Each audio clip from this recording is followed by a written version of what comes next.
Nothing in this podcast is intended as investment advice, and the people in this podcast may hold positions in the stocks they talk about. Do not buy any investment based solely on a tip or recommendation. Please do your own research.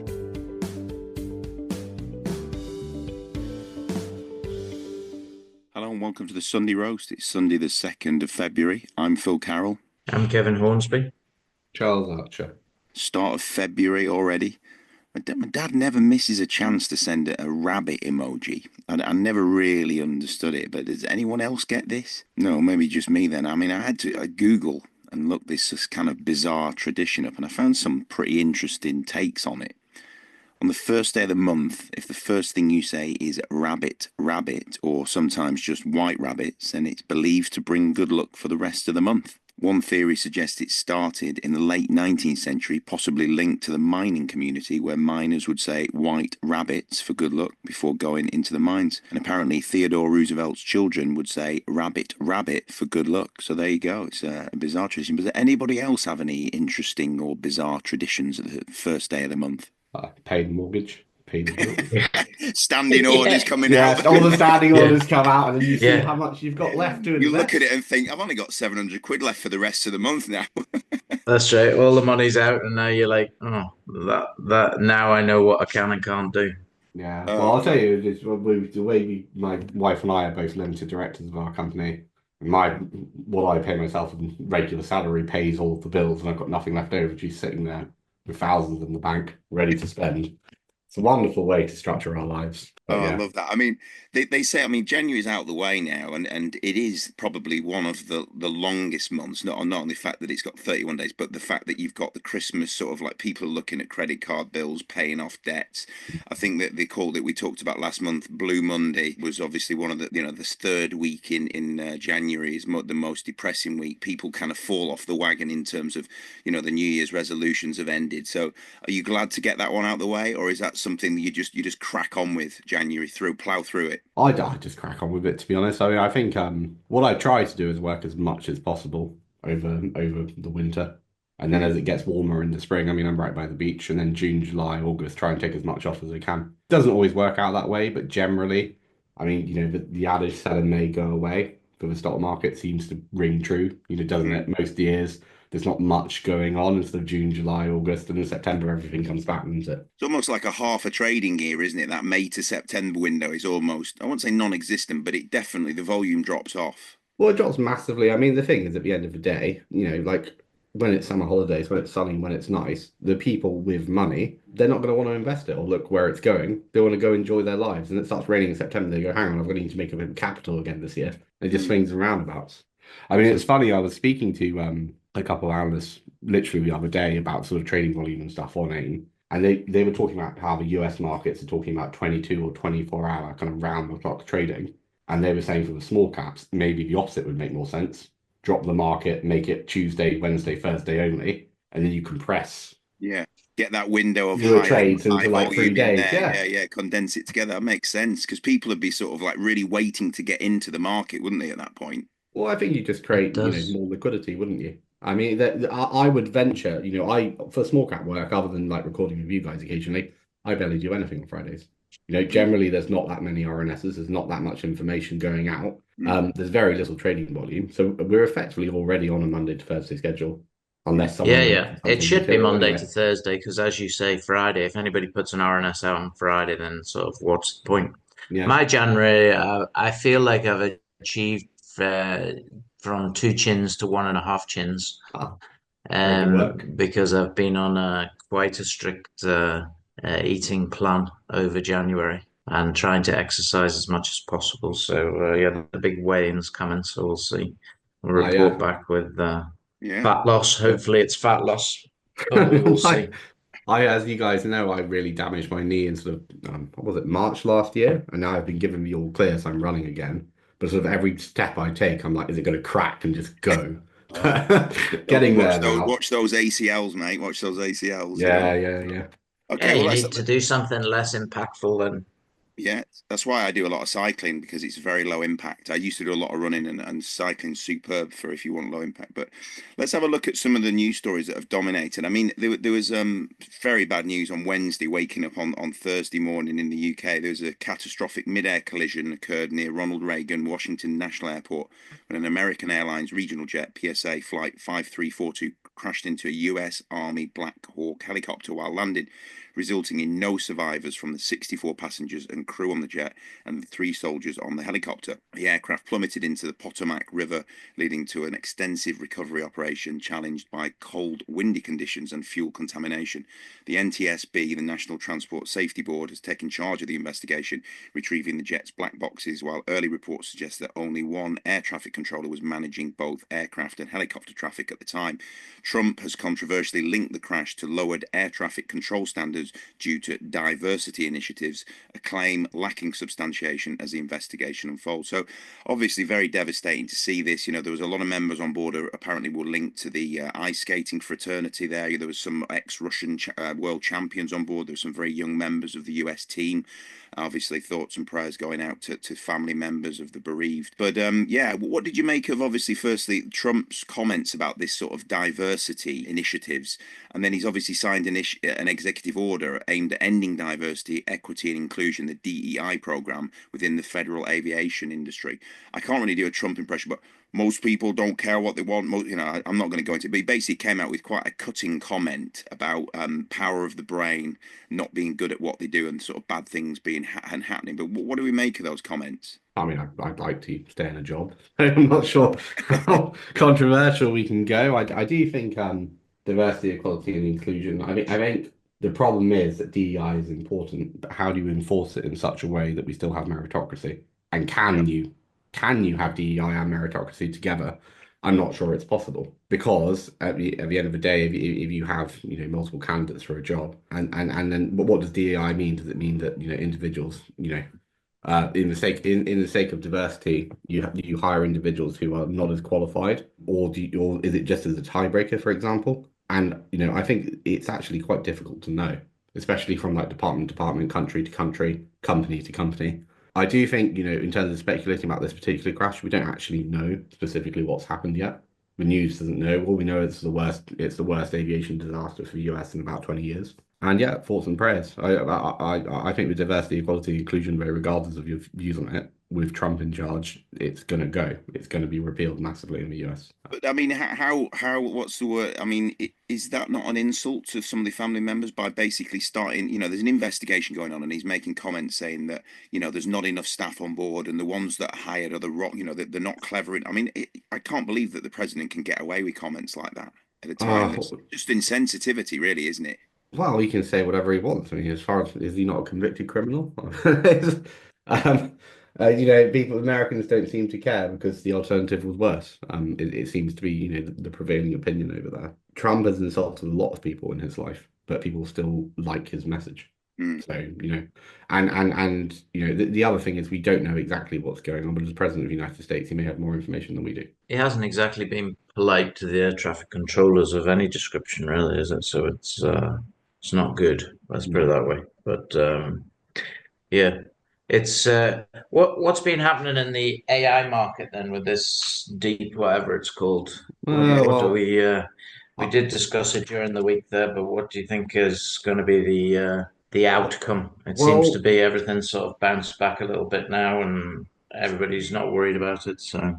Well, I think it's, I mean, as I speculated before, Bloomberg is now reporting that the US is seeing whether Nvidia is selling its chips to Singapore. 20%, 22% of Nvidia's chips go to Singapore, and Singapore are just selling them on to China, bypassing the import ban, which seems to be the most obvious thing. And then DeepSeek was just trained on advanced Nvidia chips, and they just bullshitted eventually to to create a panic in the market. And then you had Alibaba come out with their own, chatbot, which is effectively better than DeepSeek is. Which has been underreported in the news. But I remain of the view, I mean, things are bouncing back and everything's fine, whatever. But I remain of the view that if the market cap of these companies can drop by hundreds of billions in the space of a few hours, the valuations are kind of pie in the sky. Yeah. People are looking for an excuse for it to drop. And there'll be a black swan come out of nowhere somewhere and it'll just go pop. I think you could genuinely see $1 trillion come off a particular stock. I think you could. But then again, it could go up another $1 trillion. So who knows?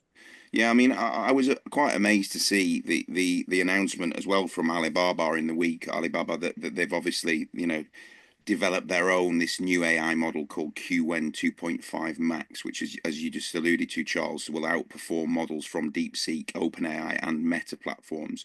And obviously, that announcement seems to have kind of reignited investor interest in these Chinese tech companies.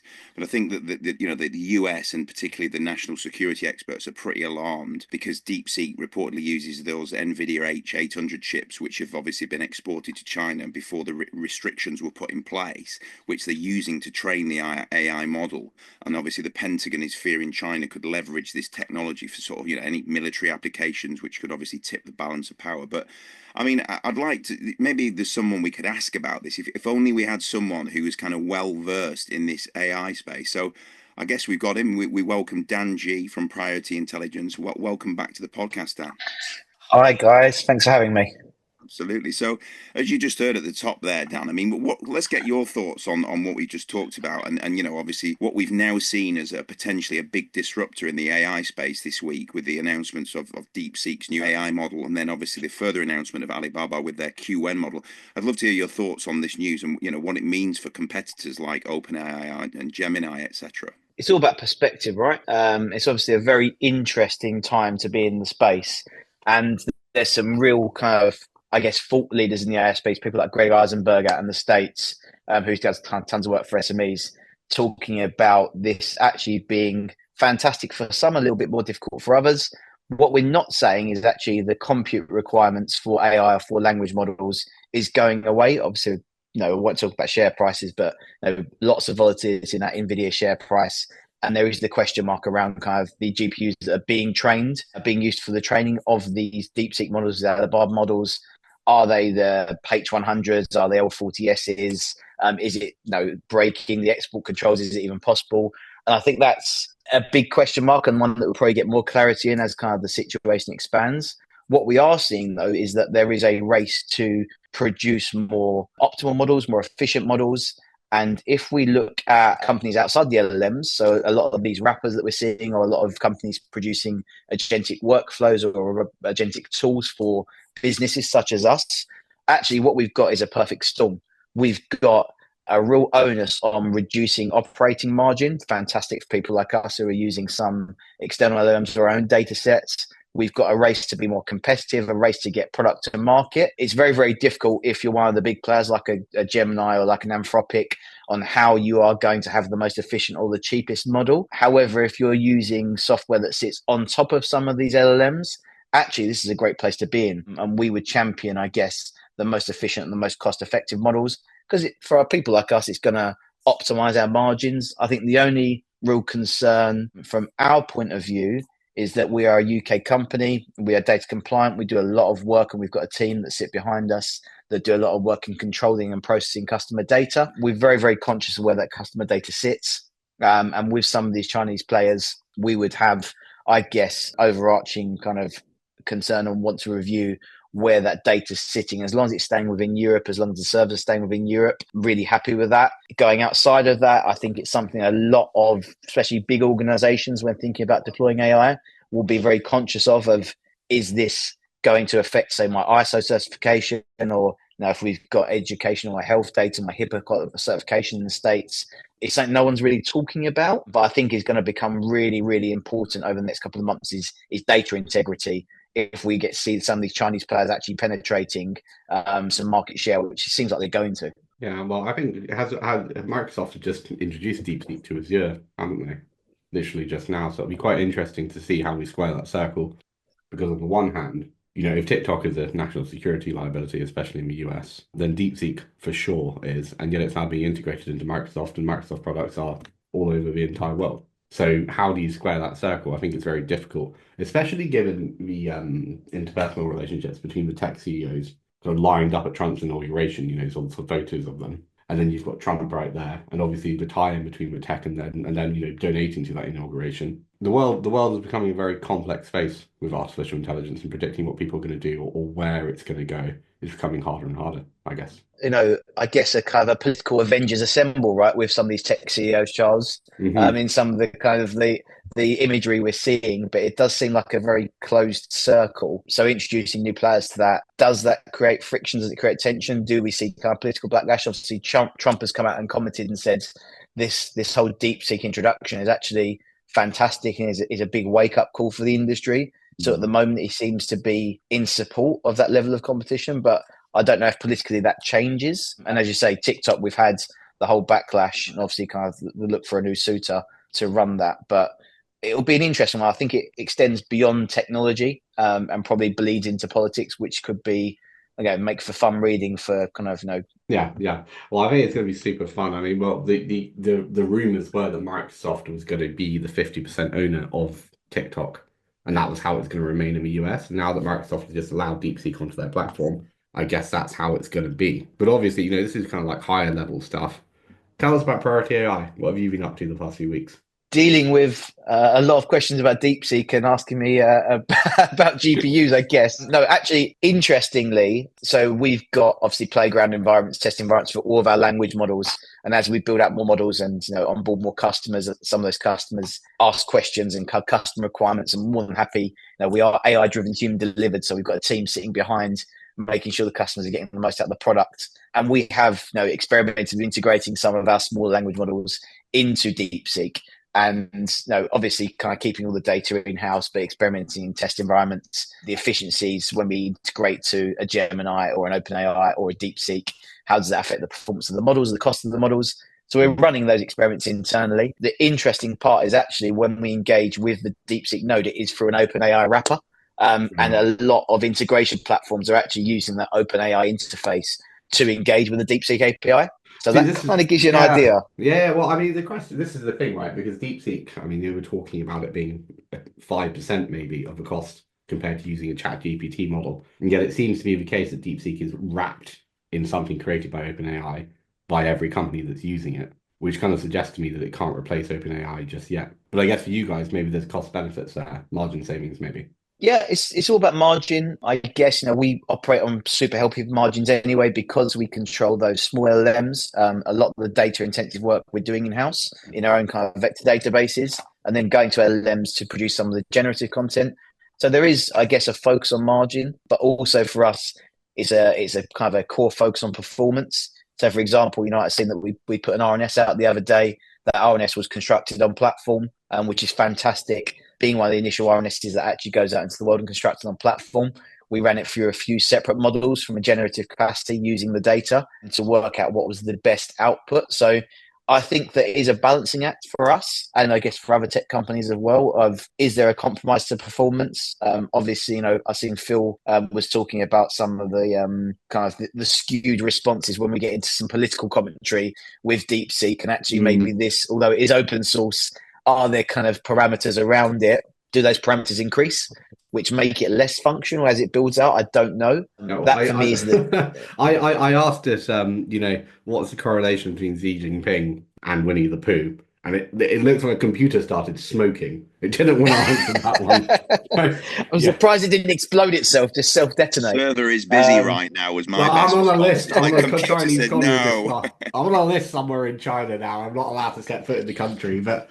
Yeah, this is the thing, right? But then I was saying to the guys earlier that OpenAI, ChatGPT, and Gemini, for example, they'll have their own biases that maybe aren't as obvious, but will 100% exist that we're not even aware of because we grew up in the West. So I think having multiple models, you're probably going to get the best overall answers. I mean, bias is, for a business like us, bias is the gift that keeps on giving. I was with a new customer the other day. Running through, we kind of had the conversation. Okay, well, how does our product compare to LLMs? And this customer, has a product, and I said, well, the problem is your product and your competitors' products are sitting within the same training data, and there is bias. Sadly, that might be price bias, it might be availability bias. That if I say I'm standing next to your competitor's shop and I want to buy a T-shirt, that bias will always direct me to your competitor. It won't direct it to you. So that is an example of AI being very inefficient for business, whereas us controlling the data sets, being able to audit those data sets as well, which is something that we're finding our customers are being more aware of, is the auditability and actually understanding what's important in their data. And as we move to work with some bigger companies and bigger organizations who have got much larger data sets, when we go from the kind of the million parameters to, okay, I've got 100 million parameters, or I've got my own warehouse at AWS, can you engage with that? I've got data coming from 5 or 6 different sources. They're becoming really, really kind of aware of, okay, am I able to see what weighting my data has got? And that for us is music to our ears, because we are fully auditable. The back end, in effect, is a process driven generation, so we can see exactly what's happening there. And the more data and the bigger customers that we engage with, it's brilliant because we're getting more training data for the models. So we're becoming very community driven. The more people that adopt the technology, the more people that use it, the better the training data gets. So it's a fun time to be in the space at the moment. And we, I guess, are keeping an eye on the milestones that we're hitting in terms of kind of the custom parameters, the models that we're building, and seeing those increase. And that'll be something exciting that I haven't seen other AI companies, because they're using external data sets, not really able to report on, but probably that we will be able to start to share, is how many custom parameters we're actually building internally. And the data that we're warehousing, hopefully optimizing to make everyone's life more efficient, whether you're a public company, a private company, whether you've got 10 staff or 10,000 staff, everyone working together to help businesses grow, which is, I guess, the mission statement for us at Priority. Yeah, of course it is. I mean, that's the name of the game, right? In terms of sort of these larger clients you're talking about potentially acquiring, or just clients in general, I mean, how's the client acquisition process going at the moment? Client acquisition process is fantastic. Obviously, I'll be careful that we're going to go to the Nomad with this. Yeah, so, no, I understand. I don't want to get thrown off a top floor balcony. I say that I've just got off of another client demo actually with one of the sales team that I sat in on, just kind of have a look. And customers are falling into 2 broad categories, maybe 3, maybe a third one kind of that's emerging, is that people that, I get it, I understand it, I'm aware that I want to use AI and I can pay a certain price point to integrate into my business. I'm ticking a box, right? But I do have a base level. There is a second, I guess, bracket of customer that I'm aware of it and I know I need to integrate it, but I don't really want it to impact my life. And more of a tendency towards some of those plus subscriptions, which is where we come into our own as a hybrid company, that we're AI driven, human delivered. And actually we've got teams that sit behind Priority to deliver those premium outputs, whether it is on social media, content creation, RNS construction, press release construction and distribution, that, okay, I'm prepared to pay a slightly higher price point to have a human being deliver me a very premium output that is indistinguishable from traditional content. Now, look at some of our social channels, follow Priority on Instagram, follow us on Twitter, follow us on LinkedIn. We use our own product to generate kind of content in some format. So we use that Priority Plus subscription, and it is something you wouldn't look at and go, well, that's AI. However, the ideation behind it and the construction, similar to our RNS, you go, well, that's not an RNS written by AI, but actually it was drafted on platform Priority Spotlight. Some customers are falling into that, okay, I'm prepared to pay a slightly premium. And I guess we're noticing that bigger companies, public companies, are kind of putting away from the smaller private company of, okay, well, I want to dip my toe in the water. What's the cheapest entry level price point and grow with that? Yeah, 100%. I mean, that's always the way, isn't it? I mean, but whenever you're acquiring clients, often people, I guess maybe nervous isn't the right word, but I can't think of a better business word. People want to start small and scale if it works, right? It's simple as that. It's tentative, right? We're working. What everyone forgets, and I guess this is a mainstream media issue, is that this is very new technology. I was hosting, one of the London Tech Week events years and years ago, and I was on the AI panel, and it was the least populated room at the entire event. No one was really that interested. Competitions where you go now, if I sit, kind of do keynote speaking on any events, on Twitter or something, you have thousands of people something that are first for knowledge. There's still a lot of question marks, a lot of people still working out how to deploy it. There's a huge amount of capital in the industry and kind of, I guess, development capital racing to produce things without really thinking, who's the end user for this product? Who's going to buy this product?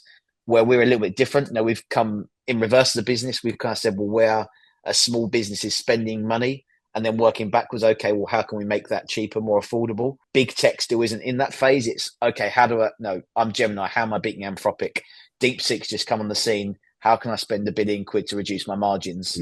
Rather than going, well, do people want tighter margins? or would they prefer a more premium product? Yeah. That's kind of, I guess, what we're seeing, the breakaway between smaller technology companies, sub $1 billion, like ourselves, and your big bulge bracket, your big five of, right, no, this is just a measuring contest for us of who's the best, who's quickest to the moon. Yeah, it's super fun. And I mean, obviously, as you'll know, I do a lot of marketing, content writing, copy editing. And what I'm starting to notice now over the past couple of years, I mean, when I started doing this, I got paid like 20, 30 quid an article, right? And I get paid a lot more now. But those entry-level positions for content writing, they don't exist anymore. That you can't break into this industry if you don't have experience because, people are just using AI to create it. And then what I'm noticing on a personal level is what I'm expecting anyway. There'll be fewer and fewer people who can do content writing and copy editing. And if you want to survive, you have to use AI, or at the very least, know how to do it better than AI can. So it's a constant cat and mouse game. It's super fun. Do you think that cycle reverses at some point? Because I think you're exactly bang on there, that some of these core skills that when you probably started in your career many moons ago were just kind of bread and butter, right? Basic article construction or kind of copyright construction. And you're right, people will just stop learning how to do that, right? Because it will be done by AI. Do you think in 4 to 5 years' time, actually, there will be such a dearth of those skills that the people that actually can do it become back in demand, I guess, full circle of, actually, there's no supply. There's or you'll just have a smaller pool of people who can charge more, who are specialized. Kind of like in coding, I think AI has changed the coding market so much that the individuals who know everything are actually very valuable, but the individuals who don't know, who are sort of have like half a knowledge patch, are actually becoming useless because AI can do it better than them. It's yeah, I don't know. The world is changing fast. I mean, the other area which is relevant to priority and to me as well is search engine optimization. The more and more I'm noticing people are relying less and less on Google, for optimized search, because the problem is Google is using their own AI. So when you search for something, the results are, generated by Gemini at the top of the page. And so now you have to find a different way to get your message out there that doesn't rely on Google, that will just pilfer your content and then, populate its own page. It's just crazy. But I don't know. I mean, the main thing for me with priority is, are you adding value to customers? Are customers coming to you? Are you growing at this moment in time? And it all seems to be saying yes, even though you can't quite say that yet. Yeah, it's a good place to be in. We're onboarding customers. We're working with a nice, diverse mix. We're getting a lot of custom requests from, I guess, when you start to speak to some of the big organizations talking about kind of more diverse data sets, away from that just kind of generic SaaS model of, okay, well, here's your X £100 pricing and this is kind of what you do. We are getting a lot of companies go, well, actually, I'm paying several £100,000 a month, etc., for whatever level of analytics or kind of custom data, kind of analytics we're doing, whether that's SQL, whether it's kind of more kind of architecture based, and also there's fragmented data everywhere.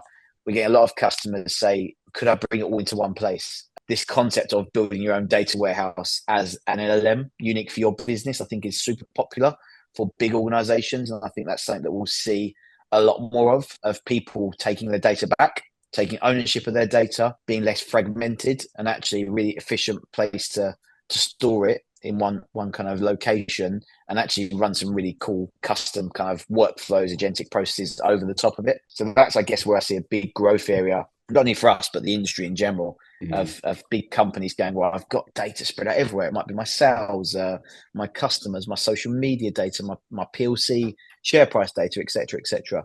What happens if I bring it all in-house, I enrich it, and I start to be able to analyze it in a certain way, whether that's text to prompt, whether it's voice to prompt. Voice to prompt is not very popular at the moment. We are working on features on voice to prompt at the moment, which I think could be a big growth area for the industry. And that maybe in 10 years' time, our kids go, what, you used to type into ChatGPT, Granddad? Oh my God, that's awful. Well, this is funny. This is what Google's terrified of, right? Yeah, my kids already do this anyway on whether it be looking for something on YouTube or whatever. They speak it all the time. Maybe partly because of their age and they can't necessarily type all of those things, but that's what's happened. But Dan, coming on to the data, surely all of these AI companies, and specifically, aimed at yourselves, that the real value in the long, long run, which might actually only be a few years in AI terms, is going to be the data, no? The data is going to have a value. If those companies come on board with you, you have that data proprietary for them. If they stop using you, they don't have the data. Is that fair to say? Yeah, so we do build a data moat around the product that whilst you're on the platform, you've got access to the data. You can use that data however you choose, however you come off. Obviously, that does, you lose the ability to use that data. But I guess data in general, if we start to see, certain trends or analytics within that data, what are the most successful companies doing? How are they doing it? What do they do well? What don't they do well? How can that impact my future decision making? That's where we become a really valuable player in the industry of actually kind of trends and analytics and how we can help businesses do the right things and make the right moves on a kind of a consultancy basis, for example. And coming back to the RNS that you said, obviously AI helped you write, and I have to say it was very well written. I did comment when I first read it. What about the funding circle? Can you see? I mean, we come away from the tech side of things and just talk about pound notes. Can you see that relationship? Can your companies generate 5 million, 10 million pounds worth of loans in a year? Is this possible, probable, unlikely? You guys are all from a background. Everybody in this company who's at a senior level has come from a broker background, if you like. So money is where you have a lot of expertise. So what is the situation with this funding circle? Obviously, fantastic partnership. And I've known the Funding Circle story and team for many years, used their products in other businesses that I've run. Love commercial lending. I think it's fantastic, underutilized tool in again, the list of available tools for SMEs to grow. The financials make sense. They're good. It's a huge industry, billions of commercial lending in the UK every single year. So there's clearly an appetite and a demand for that. My kind of concern around that has always been the accessibility of that and also the kind of the process that sits behind it. So what we've tried to do is create an accessible gateway for customers on our platform to access some of those tools. And that's kind of, I guess, where we sit with a lot of the product offerings is we're not reinventing the wheel. We haven't invented RNSs. We haven't invented press releases. We aren't the originator of commercial lending. They're all things that people are already engaging with, but we're trying to make it more accessible. We're trying to make it more efficient and create as few barriers as possible for a small business to get what they need when they need it. So I think there's scope there. I'm really excited. It's amazing to partner with a business of Funding Circle size, the biggest SME lender in the UK, private SME lender, and obviously a public company at 500 million themselves as well.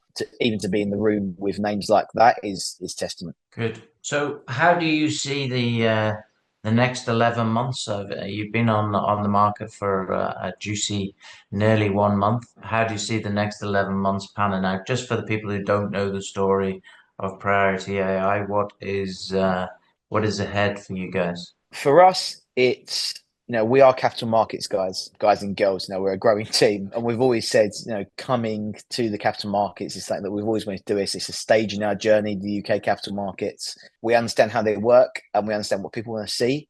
And it's about deliverables. It's about making commitments, delivering on those commitments, communication, keeping the market informed, using channels that maybe other PLCs aren't using, using our social channels, using our Instagram, our LinkedIn, our Twitter, getting in front of press and media, making sure, because we are a community-driven platform, that our brand is relatable. And we've got some exciting kind of partnerships that we're working on, which hopefully can come to fruition. But I think it's all about communicating the progress of the business efficiently and giving people, I guess, clear, visible signs that we are delivering on what we say we're delivering, and hopefully, leveraging some of those great SMEs that we're working with in their own communities, that hopefully they're enjoying using the tech. They're hopefully saving some time, some cash, or whatever kind of their goal is, their pain point, and going around and talking to their peers, talking to their own shareholders, talking to their own staff, and going, we love the guys and girls at Priority. Go check them out. So it's all for us about building that community vibe and building that kind of that hype around the business by delivering some savings for people. So you said, I think when you came to the market in the documentation, you had 20 clients when you first came to the market. And I think from discussions, it's been that you will break even around the 100 company mark. So do you anticipate doing that in the next year? We get into some very acute questions now, Kevin. I will say that we have more than when we came to the market, and that's about as much as I'm allowed to say. But yeah, break even is around that 100 customer mark, and we are onboarding customers actively and happy with the progress of the business. But I don't Okay, want to get chucked off the was, office balcony by the nomads. that was politically well answered, Dan, but there you go. Okay. Thanks for coming on, Dan, and giving us your thoughts on, obviously, the way AI is moving forward with those sort of, recent developments in the wider space. But we'll see. Daniel G of Priority Intelligence, thanks very much for appearing on the podcast. Thanks for your time, guys. Okay, so let's move on to our second guest this week. You're joined by Jonathan Bixby, who's recently taken on the role of Executive Director and Head of Technology Projects at Tiger Royalties and Investments. Jonathan is a seasoned entrepreneur and investor, known for founding and significantly investing in companies like Argo Blockchain, Guild Esports, and Cellular Goods, all of which are listed on the London Stock Exchange. His extensive experience in technology ventures and capital raising makes him a valuable addition to Tiger's leadership team. Tiger Royalties, traditionally focused on natural resource investments, is now broadening its horizons by acquiring Bixby Technology, a tech incubator led by Jonathan. This strategic move signifies Tiger's commitment to diversifying into high-growth technology sectors. With these developments, Tiger aims to enhance shareholder value by leveraging Jonathan's expertise to identify and nurture promising technology projects. This shift represents a significant evolution in the company's investment strategy, positioning it to capitalize on emerging opportunities in the tech industry. Jonathan, it's a pleasure to have you with us today. Thanks. Nice to see you guys. Absolutely. So, just talk us through your background in sort of crypto and tech and what brought you to Tiger in the form of Bixby Technology, please. Yeah, absolutely. So my background, 25 years in technology. I won't bore you with the entire bio, but my start into the crypto world was 2017, where, and this will be my third cycle in crypto, but basically it started out with this idea that I thought mining Bitcoin was really interesting and I couldn't do it myself. So the theme of Argo Blockchain was, how do we democratize this idea of crypto mining so that everyone can have some exposure there? We were lucky enough to get on the London Stock Exchange back in 2018. And as you probably know, the story ended very well back in 21 when our stock went up to about a 2 billion, three pounds from about 3p, about 100x, which was fantastic. And was sort of this first awakening in terms of this theme, which is, how do we democratize access to this really interesting new investment class, which was crypto. After that, went into more pure play investing through a vehicle called NFT Investments, which turned into Phoenix Digital. And sort of the claim to fame there was, we put about 75% of all of our money into the crypto market the day that FTX went bankrupt, which was Bitcoin 16,000, and then eventually sold $20. So we're up 12 to 15x on those investments, still maintaining the company. It's on the Aquis market. And this combination with Tiger really came about because these are 4-year cycles. And every 4 years you start to have, what we call in the crypto industry, crypto summer, which leads to crypto fall, which leads to what we call the banana zone. And the banana zone is when things get crazy.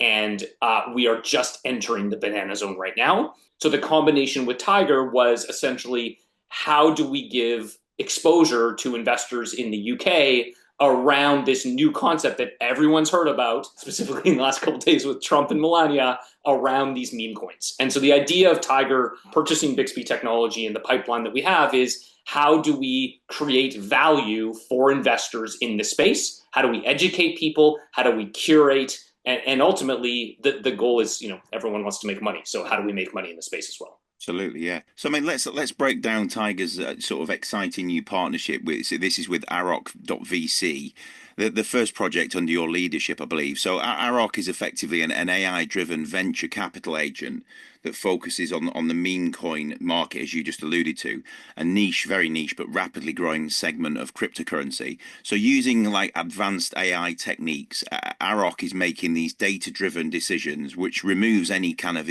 human emotional bias that often, as we know, impacts trading, whether it be stocks or crypto. And then with $1.27 million in meme coins already under management, AROC is pioneering how AI can innovate in venture capital. So as an example, would I be right in thinking that it can make a decision to invest in, maybe, as you said, a Trump coin or a Melania coin, know when to buy in and know when to get out? Is that a fair summation? Yeah, that's a very fair summation. And the reason that I think AI and agents and crypto are such a great match is because of human emotion, right? So the idea is, as we all know as investors, we have done things we regret on emotion. And the idea of meme coins is they happen so quickly and the volatility is so high the idea, which I think is very logical to me, is that a sentient AI agent will have a better track record in this space than a human. They also don't sleep, right? And so part of this is a 24/7 market. If you're sleeping, which humans have to do, unfortunately, you're going to miss a ton of action, and AROC doesn't miss anything. Yeah, absolutely. I mean, we've seen that before, haven't we? As you say, that the crypto market just doesn't sleep. But I mean, one thing that sort of jumps to my mind, and I alluded to it before, was some of the negativity around some of these meme coins. We've seen it with the Hoctor coin, where the original founders seem to do it very well, but they have the big whales, and all you need is one of the whales to pull the plug, or pull, in this case they call it the rug, and rug investors. So how can people be assured that you're knowing when to time it? I assume obviously you've done it before with Argo. So are you the right guy to be heading this? Yeah, so first point of the question is absolutely there are bad actors. In any frontier market, you are going to see bad actors. Then the question is, what are the tools that savvy investors use to see where how these coins are structured so that you can see where the bad actors are, right? And so someone who has knowledge of the space, obviously we would include ourselves and myself in that space, start to understand what that distribution of coins looks like. I'll just give you a simple one, right? If there's one whale wallet holding a bunch of coins, that is a terrible look for a project. You're not going to invest in that project. If you have seen some of those wallets be part of a rug before, which is something you can easily see, you're not going to back that project. And so yeah, Phil, I think the answer is the experience that we bring to the table is you can't democratize something without putting safeguards in place. And those safeguards are, we wouldn't invest into a project. And when I say invest into a project, give our time, our energy, our consulting, unless we thought those actors were good actors and they were going to do the right thing for their community. And the last thing I'll say is, remember, this is all about community, right? So meme coins are simply a community. And if you're going to burn your community, you have no community, which makes no sense, right? So short-term gain, versus what we're in, which is long-term gain. We're looking to build real companies with utility and partner with entrepreneurs who want to do that. So welcome, Jonathan, to the roast. We should change it from being rubbed to being roasted, maybe. But give us an idea of the overview of what you're trying to do, because I mean, the discussion we had before this, we were talking about this is your first project with VROC, and effectively you're going to try and create a suite of meme products or meme coins, I should say, that you're effectively going to give your services to enhance the community and allow them to grow. That's in a nutshell what you're trying to do. So give us an idea of the type of themes that you think are going to be involved in this meme project. Sure. And the way that I feel, Kevin, just as you asked the question, is we're at the birth of a new era, right? And that new era is the idea that company equity has taken a new form. So as a venture capitalist for a long period of time, you start to see that this idea of a cap table has morphed into this idea of a coin. And the thing that gets me so excited about the space is everything you can do once you change your mentality or change your lens that you're looking at things in. I'll just give you an example. AI agents have gone from about $1 billion of market cap collectively about 4 to 5 months ago. It's now at 15 billion. So you are seeing this absolute enormous pile of money and value moving into these spaces. So now to answer your question explicitly, AI agents are absolutely massive and will be solving a lot of problems like venture over the next 5 to 10 years. The other area is the financialization of markets. So you start to see meme coins, but you have none of the financial underpinnings and software to be able to manage them. So I'll just give you an example. You can't short meme coins today. There's no ability to short a meme coin. If you think Trump's going down, you can't short it. There's that, which is crazy, right? Because everyone probably listening to this is saying, I want to short meme coins. That would be really cool. Their software and the technology is not available to do it. So you start to see this massive billion-dollar market with none of the underlying financial software that would support the true maturation of that market. You also have this idea that there's all these small players around the world, retail, that simply are opting out of the current financial system. That's a totally different discussion we should have on a longer podcast at some point. Yes. Why is this coming around in general? Those people want to pool their funds. They want to create value for themselves, and just no one's been able to access that market. So software, AI agents, and sort of the democratization or financialization of the world, I think are the areas where we want to make a big impact over the next period of time. Yeah, so that is going to be in specific meme coins that you are going to be dealing with, or you think it's going to be companies that are effectively putting out more than one meme coin? How Yeah, I how would do you say a combination anticipate of that's both. going to be?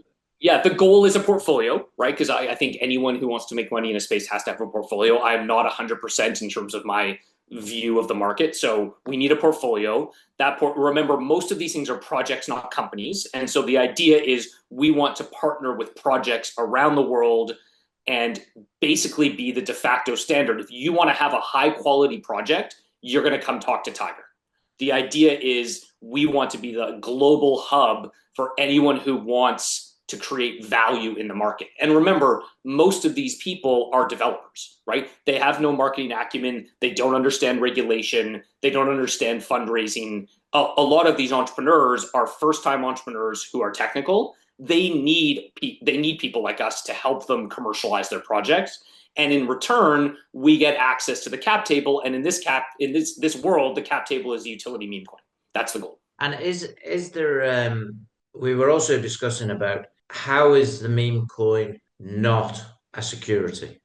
Okay, so just give people the overview of how you explain that to us. That it started with effectively the IPO of the coins, Yep. and then and has moved through, because that for me is very interesting where we're at now in terms of meme coin.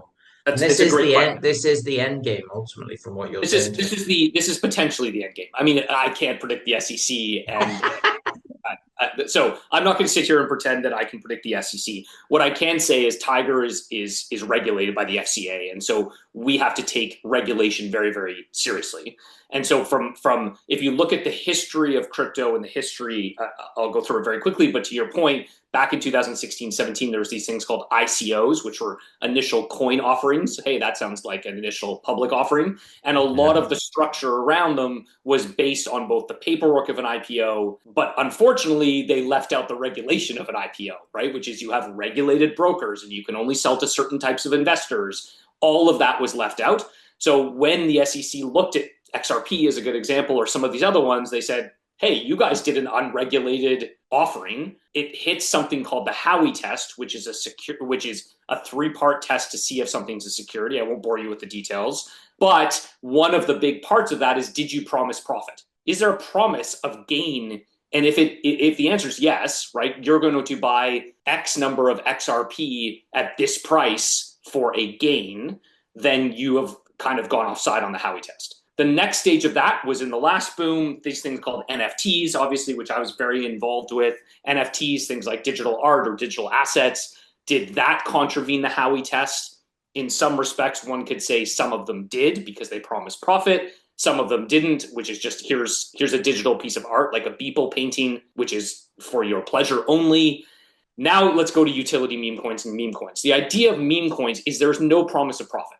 There is absolutely no expectation set for profit, except that obviously they go up and down in value with people trading. So the way that I look at it from a regulatory perspective, and I think we're going to see this from a much more friendly crypto SEC, is this does not contravene the Howey test because there is no promise of profit. And there's a blatant no promise of profit. If you want to own a Dogecoin, you have a dog coin that you owned. Where's the promise of profit there? So I think, to your point, I feel very comfortable about where the regulatory regime has gone. And I think the SEC is going to put out much clearer indication of what is and is not appropriate. But meme coins, from every discussion I've had, do not contravene the Howey test. Therefore, they are not a security. And that is a conversation that I think we could have for at least an hour at another time, because you've got to look at it from the perspective of why has this happened? Because of the fiat currencies, because of I said to you earlier as well when we were talking, it's the king's new clothes. I mean, they don't exist, but we're willing to pay enough money for them. But is that any different than the dollar in your pocket or the pound in your pocket? It's not backed by anything. So it's almost like this belief that this isn't backed by anything either, but neither is that, other than a promise, a promise to pay. Well, in this case, the meme coins are a promise to pay if someone else is willing. Correct. Yeah, and to your point, we should have an orange pilled podcast at some point, and there. I mean, I could go into so much there, but yeah, the reality is, I agree that is my position as well. The emperor has no clothes. But the question is this going to make money? Are you going to do it 3 times in a row? And I suppose I will coin it now, and that was a pun, and it was intended. It's the S&P of meme coins.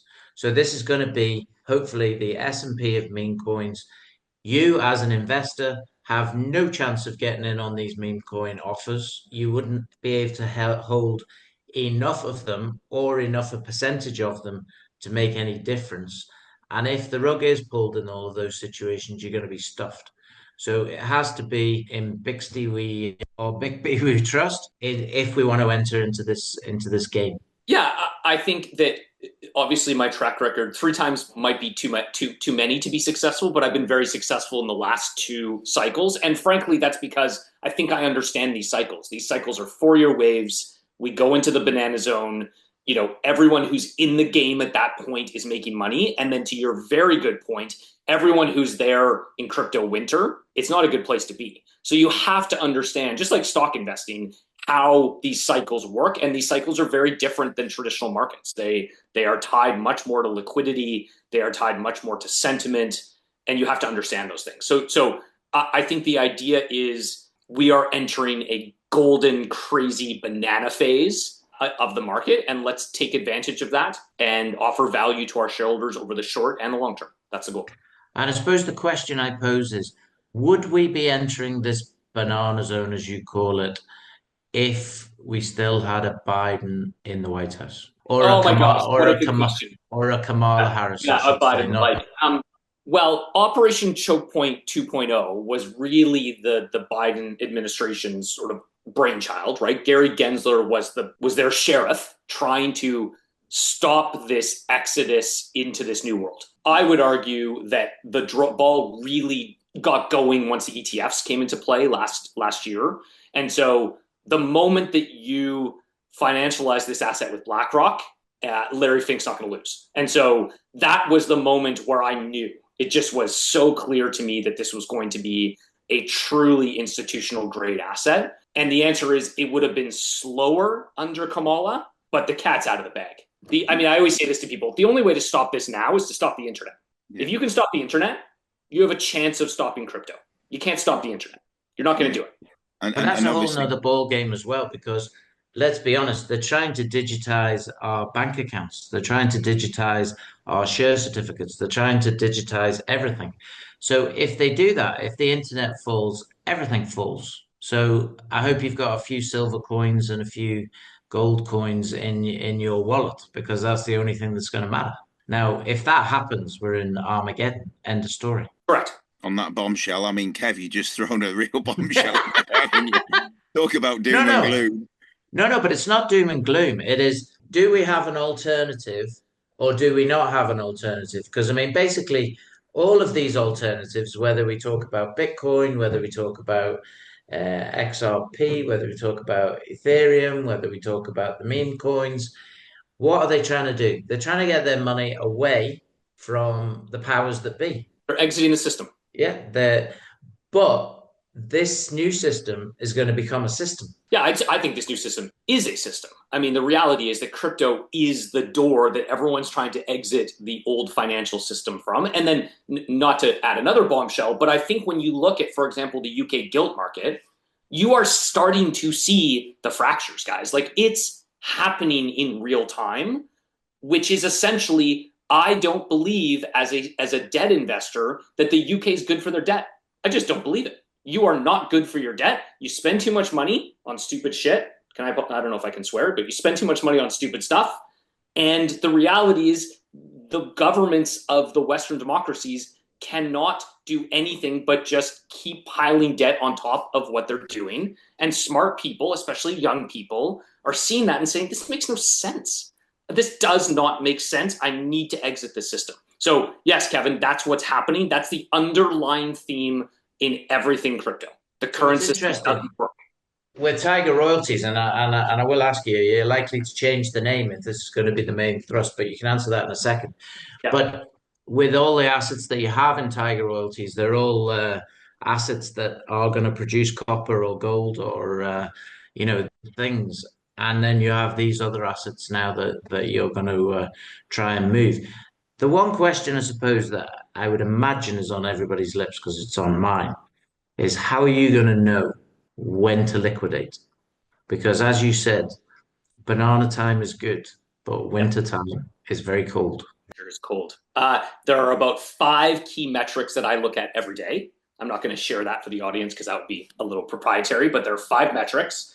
Once they start turning red and blinking at me, it's time to exit the market. And all of them are as green as you could ever possibly imagine. And I said this earlier, we're in the first 10 minutes of the football game, if I want to use the UK analogy. We are Bitcoin isn't even close to where it's going to hit. We are early innings of this banana zone, and it's going to last longer than we think. Okay, so the next and probably my last question then is that if that is the case, at the minute you've only had one chance on goal, which is this VC one that you've got in. So you're going to have to score a lot of first half goals. So are we going to be busy in the next 6 months? There will be a lot of first half goals. Yes. Okay, that's good to know. Because ultimately, if you're not in the game, which is obviously building this portfolio, you're not in the game. That's correct. 100%. I am not sleeping very much right now. Very good. We're going to get onto the Kevin Keegan analogy. It's a game of 2 hours and all this stuff. I would just love it if we beat them. Sorry, you don't... Whereabouts are you from originally? Canada. Canada. I spent a lot of time in London, but I live primarily in Canada. Yeah, in the West Coast. Beautiful West Coast. Okay, so being that you're on the Sunday roast, it's a question we ask all CEOs / executive directors. We're going to say, Jonathan, what is your perfect Sunday roast? Oh, wow. What is my perfect Sunday roast? Well, it's probably what we do for Christmas dinner. Are you talking about like the food itself? Yeah.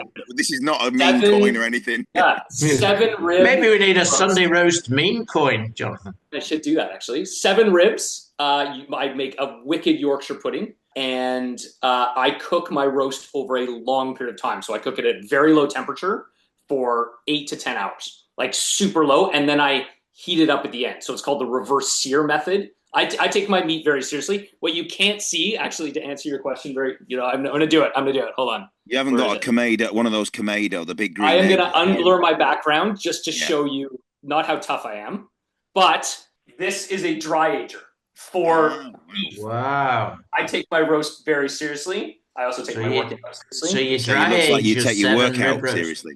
I dry age my meat, and it's unfortunate. I just took a roast out about a week ago, but I have this is my man cave. That is my dry ager. So I take my roast very seriously. Very good. Yeah. We'll have to come and visit you and have a Sunday roast. My roast is pretty good. Yeah. So yes, I take my roast very seriously. Get one in the dry ager now. Okay, so are you a horseradish man with this beef or not? Cream horseradish. So I like the cream. That's what we like. Phil's he likes the hard cream, stuff, but also with a kick, so you get the old wasabi nose. No, you still get a kick. It's not wasabi, it's horseradish. Critical. Critical. Yeah. And what about the gravy? I mean, we're northern lads from the UK, so it's like swimming in gravy for us. No. A horse purist. No gravy. I go. No gravy? No gravy. Doesn't need it. My roast doesn't need dry. No gravy. That's not a roast. No gravy. He's a dry eater. This is controversial. This nobody's ever had no gravy As before. Peter Kay said, "As thou now moist." Very good. Well, you're controversial in the roast and controversial in the meme coins. So we wish you luck, and I hope you get to sleep a lot and eat lots of roast dinners, but not for a couple of years. Okay, well, on that note, we'll say Jonathan Bixby, Executive Director and Head of Technology Projects at Tiger Royalties. Thanks very much for appearing on the podcast. Thanks, guys. Take care. Thanks, Jonathan. Okay, let's have a look at some of the movers and shakers of this week. One of the best movers I've got is Zenith Energy. They're up some 60%. There's a bit of news been in the markets. Basically, there was a significant increase in the last week, driven by positive developments on the ongoing arbitration case against the Tunisian government. The company announced a favourable decision in one of the arbitration cases, leading to a sharp increase in the share price, with reports of over a 39% rise in a single day following the news. Zenith is claiming approximately $639.5 million in damages due to Tunisia's alleged breaches of trade agreements, with the latest favourable ruling in the ICSID arbitration dismissing Tunisia's request for bifurcation. This progress, alongside the anticipation of potential bond settlements or payments related to the arbitration outcomes, seems to have fueled investor optimism, significantly impacting Zenith's stock performance. However, these stock movements are also reflective of the speculative nature of the legal outcomes, where future developments could sway the stock price in either direction. So, what do we make of that one? I mean, it seemed to be quite a lot of the movement driven on potential speculation related to these bond payments. We've seen that happen in other companies in the past, haven't we? I think Barclay Energia as well is another one that's kind of moved recently on awaiting an outcome against I think it's the Spanish government and their licensing around their uranium play. But what do you make of that one? I think these are not really sort of resource plays so much as legislation plays. I mean, the ones that I highlighted for this year, Greenex Metals and Emerson. Greenex is up 16%, Emerson's up 30%. So if you cashed out now, between them you'd be up 22% and very happy. But I think it's the same with Zenith. I think it's the case that a lot of the kind of like quality resource plays, especially if like a junior gets hold of them, the government goes, hang on, they're a piddly junior and we're a massive government, we're going to have that. And then you get into a legal case. And then generally what it is the junior has to find a law company and then find someone who's willing to pay for the legal case. Then in the case of Zenith, hopefully it goes their way and everyone makes loads of money. Yeah. And in your experience of these things, Charles, how often do these small, like the minnows, manage to take on the likes of? I mean, this is a big case. There's potentially $640 million worth in damages, against the Tunisian government. I mean, how often do these come out? Because the market cap sat around, the circa the £40 million, and if they could get something like 500-600 million pounds in rewards, that's going to move the company along massively, isn't it? Well, there's a few things to bear in mind. The first is that no lawyer works for free, and often it's the case that even if the funding is paid for by a partner or somebody, it'll be on a sort of often a no-win, no-fee basis. So the company's not going to get all the hundreds of millions. Some of those hundreds of millions are going to go to the lawyers and to the financial backers, right? But still, you can see a massive upside. The other thing is that legal cases often drag on forever and ever and ever. So it might be the case, for example, with something like Emerson or Greenex or Zenith, that you go, well, they probably will win, but I can come back in a year and a half when they're just about to announce a settlement, rather than like stay in the stock now. And then the final thing is obviously when it's a jurisdiction like Tunisia, for example, you can't be entirely sure that and their new government just goes, what, we're going to change the rules, and that's that. Obviously, the damage that you do as a country if you do that is that you lose investment for the future. So yeah, I generally it's a combination of those factors. It's how the legal case is being fought, the jurisdiction it's being fought in, how long you have to wait. But often they do win as much as they lose. I would say it's not uncommon to see winners. So yeah. Absolutely. The other one that moved significantly this week was Kromek. They were up 30% at the end of the week, but they were up higher in trading.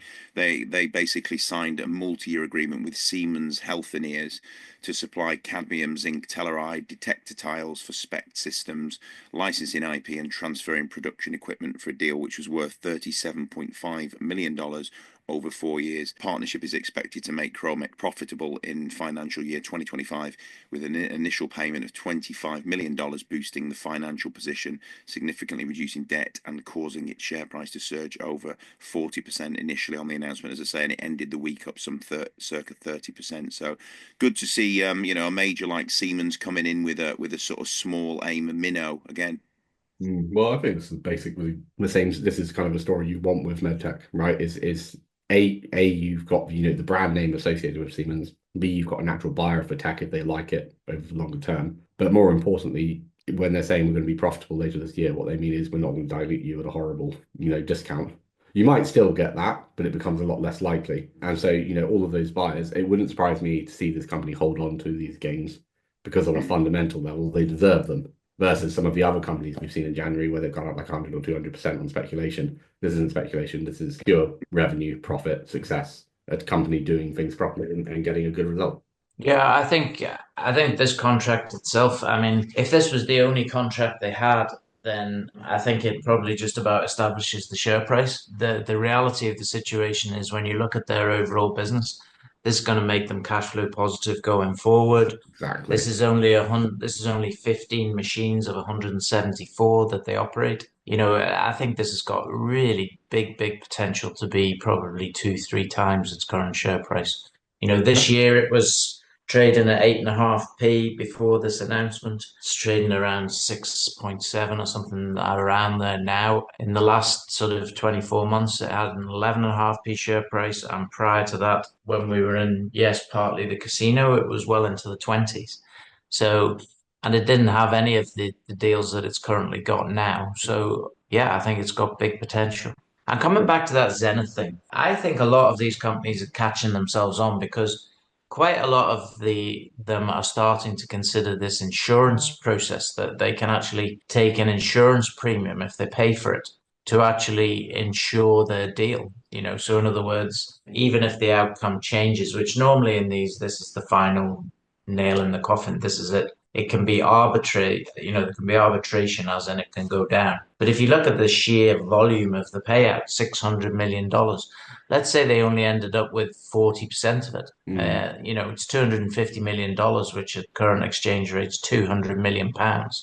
And Zenith, I don't know, doesn't even have a 20 million market cap, I don't think. So, it's 40 million now. It's 40 million now, considering it's gone up. So, you could be talking considerable uplift if this comes out in a positive manner, and hence the reason why people have been buying it. I think on the uplift from sort of sixes to 11s, I think in the last week.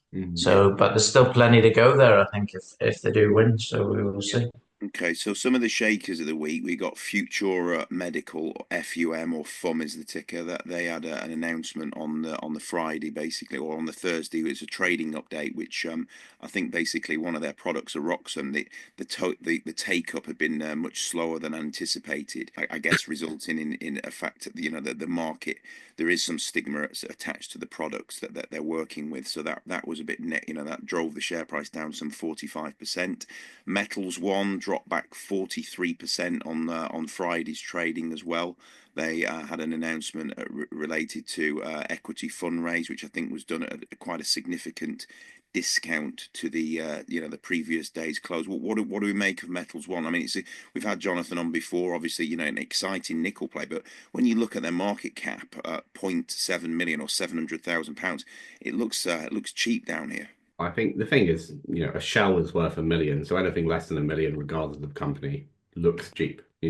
I think that this company was launched in the middle of a junior resource bear market for possibly the most bearish metal, nickel, and they just got unlucky. There is nothing you can do about that. The PEA numbers themselves look okay, but it's just had they gone with a different financing route, for example, just a capital raise, they would have probably seen this kind of 50% share price hit regardless. I'm not sure Johnny could have done anything differently. And while I do sympathize with investors who have lost money on it, at the end of the day, I don't think there is an alternative. What else can you do in this market? As far as, and then the future with the Aroxam product. I mean, as far as I can tell, and I don't want to get too, I don't think that there's any clinical evidence that Aroxam works at all. Right? At all. It's and then maybe people have bought it have realized actually it doesn't work.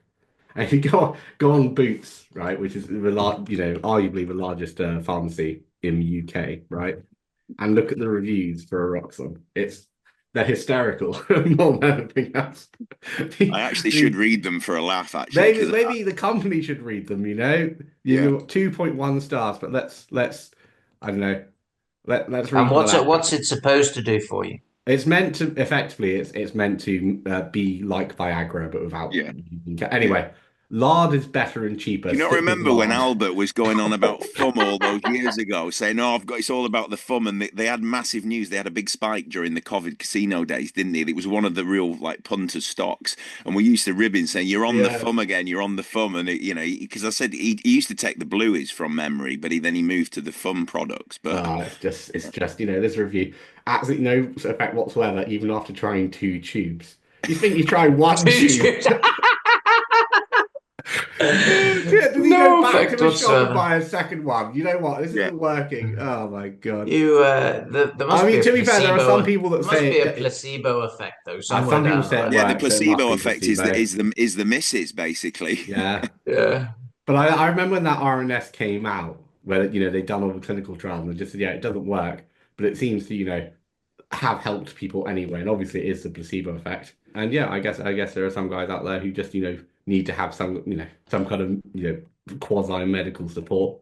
It's kind of like, if you've ever had a headache, right? And you take paracetamol and then you go back and you look at the packet, you didn't actually take it and your headache is gone. But I'm not Yeah. surprised that this has happened to them, and I imagine the product will be off the shelves at So some point. what about nothing's happening at all with Conroy Gold, but here on Friday it's down at over 20%, down to 2p. Somebody's obviously just decided they've had Okay. enough and they're bailing out. Market cap is now 1.1 million pounds Again, shell for value. Yeah. for the total asset. So surely it's got to be worth a punt for anybody. I mean, I think it's way more than a punt, but the reality is there's got to be some upside in that company. Got to be.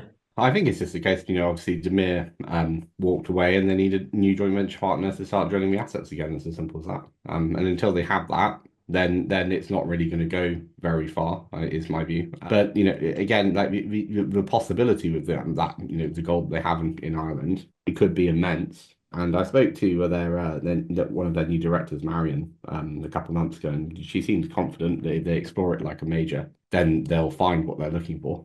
But at the end of the day, this is the market has spoken what they need. They need news. They need, a joint venture or something along those lines, and then hopefully it should shoot up again. Or I say shoot up, return to a fairer valuation. Yeah. The other one I'm shocked hasn't moved. We talked about this in the midweek was Cornish Metals. They literally are static at 8.75 pence, and that was where they were pretty much pre-announcement actually on the news that the effect of the UK government have come in with a funding to the tune of circa just 25 million or something along those lines. They did effectively a raise around the 50 million mark. But what are your thoughts on why the market hasn't, or the wider market hasn't picked up on that investment? I think they already have. Like to show Cornish Metals, it was kind of widely known that grant funding was going to head towards the Cornish companies. This is why I think Tungsten West, just north of Plymouth, people should be keeping an eye on that one as well. But Cornish Metals is up 60% in the past 6 months. I'd imagine that, a lot of that has already been baked into the share price. And then it's a question of how they'll deploy this capital, and will they generate value? And that's, I guess, what we'll see over the next year or so. But the other thing, just in general, is the UK has not been a particularly kind jurisdiction for mining in general. And then there's sort of it's not Cornish Metals or anyone in Cornwall's fault, but it's the the serious minerals, the sort of the hangover from investing in Yorkshire in the UK. Maybe that's making people nervous to invest in it. But if they deploy the capital right, I think you'll probably see the share price rise over the rest of the year. Yeah, good news. I mean, Greatland Gold obviously had another, good steady week, finishing around the 7.5, 7.6 mark. So that one's looking good. Obviously, we had a good chat with Sean last week.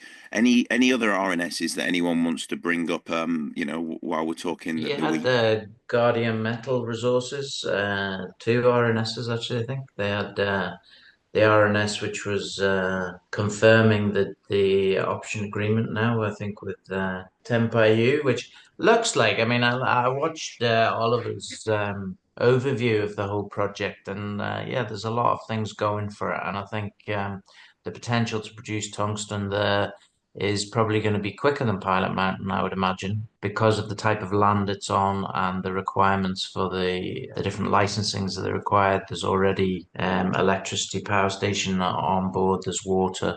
So there's a lot of things going for that. And then there was more news on Pilot Mountain in terms of a potential copper, I think it was. Porphyry South Yeah. copper results, wasn't it, on Yeah. the Tuesday there? So that So, was so it edged up, but I think everybody's waiting for this hopefully grant funding and any other news. But I mean, potentially it's got a long, long way to run if Trump puts in all these Great different American tungsten. tariffs. Yeah, yeah. You Yeah. know, What about it's Bazant Resources as well? They had a good RNS, didn't they, on the Thursday that basically talked about the Hope and Gora mine planning update. There was obviously negotiated access to the ore sorter unit, which is great. Obviously helps them to sort the ore into different corresponding size through throughput and sensors as well built in, which we've obviously seen in other operations. Optimization of the ore sorting recoveries by the leading provider. Optimization results for the financial model, so the anticipated cash flow relative to run a mine or upgrade. So quite a nice little RNS on that one. What do we make of that project? I know we've obviously talked about it in the first. The copper price is obviously we know is fluctuating anywhere between 8,500 US and up to $11,000 per ton. Yeah, what do we make of the whole development of the Open Gorob? Well, I think this is the same. It's in the same kind of category as Glencore Resources, Alien Metals, GMET, in which they've got assets which are probably, well, not probably, they are far more valuable than the market capitalizations, and they're all doing everything they can to get some kind of financing to bring their projects into production. With Bazant, obviously, it could be the case that you're up and running and making money this year, as soon as this year, and the share price is so low. It's the same with Alien Metals. And I guess to the same extent, Glencore and AsiaMet, all four of them are trying to do exactly this, different parts of the world, different kind of metals, different kind of strategies. But really, it's all just about getting the financing and whether it's attractive enough to get a partner. I think this year they're going to get financing, but I think then at that point the share price should spike, and that's fingers crossed. But it's a binary event, isn't it? But the share price is so low that the gamble is pretty good terms. yeah, it's I was watching or reading, I should say, on LSE board that some people were betting each other 5,000 to 1 that there would be no production coming out of Hope and Gorup this year. I think it's purely dependent on this license that is required. The environmental license. Once that is published, then or accepted, then I think we're going to have copper out the ground within 6 months. That's my view. Yeah, I And think you're right. I think that it's all down to the economic assessment license as well, because when we've been to site and actually, speaking from actually being on the ground, it is in the middle of the Gobabeb Desert, which has got a research facility that we visited, and there are footprints on the ground there that are still they're still intact from the sort of 1939 40s during the Second World War. So that's just how uninhabited the place in terms of the preservation on the place. So I know there are obviously a lot of other little areas around there that are have been sort of mined in the past, but ultimately we've seen the shaft, we've seen all the places, we've seen all the drill holes and everything, the previous test drill holes that they've done. So I think as Kev says, it's all down to this license. So and maybe Charles, and that is why it's binary, right? Yeah, 100%. It is a binary play. And again, when we're talking about like portfolio structure, this isn't something you're going to throw your entire pension at, right? I think that, we can all agree on that. But it is something where, a lot of, when you're looking for sort of deep value at the very bottom, this is where it is to be found. The asset is good, the share price is low. There's not very much to do to get it up and running. I mean, we spoke to Colin before, he said, 6-9 months they could get copper out of the ground once they got financing sorted. So, you could well see production within 2025. yeah, and African Pioneer is going to be sort of behest to that as well with Bongo as well, because they have all the licenses and I think they have the environmental license as well. So it can produce. Well, I think with African Pioneer, I mean, the licenses they have in Zambia, all of the majors are coming back. You've got Indaba next week in South Africa, but all the majors are coming back to Zambia. Those AFP licenses are just looking in prime real estate for some kind of deals, which could help the share price up. I mean, in the same vein, Jubilee Metals was talking, they've sorted their energy problems out. Seems to be the case. So JLP could start to see a decent rise as well. But yeah, I don't know. I think it's, the only one that I like, personally would highlight for sort of next week maybe would be Arc Minerals, simply because it saves from Zambia, the drilling program over the winter should now be coming back next week. And you know, those are something to definitely highlight, because obviously they're going after tier 1 deposits in the country. Let's cross our fingers and hope they found something. Very good. Yeah, indeed. Yeah. Good stuff.